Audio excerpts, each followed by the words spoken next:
Should representatives and senators in your district be forced to disclose if any out-of-state money is sending them to conferences or events? Lawmakers in Boise are debating whether to shine a light on who's paying for lawmakers' out-of-state travel.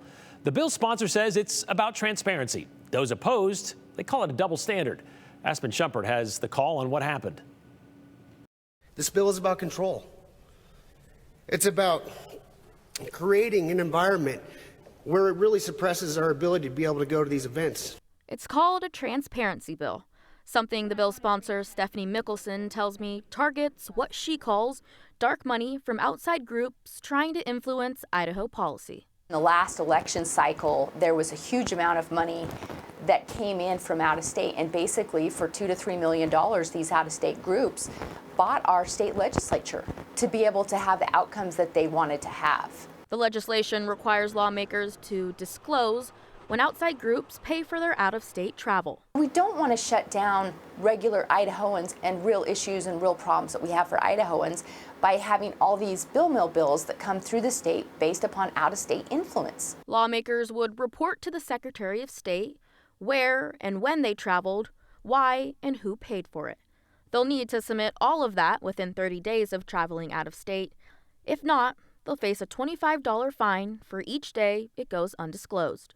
If we ourselves are unwilling to be transparent about what we are doing, how can we expect anyone else to do anything less than that? Currently, in-state lobbyists must report when they pay at least $130 for lawmakers' in-state travel, but out-of-state groups face no such requirement.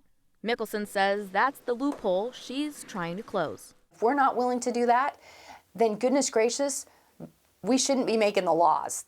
But not everyone sees the bill as true transparency. It picks winners and losers, and it's wrong. This excludes people who use their own money.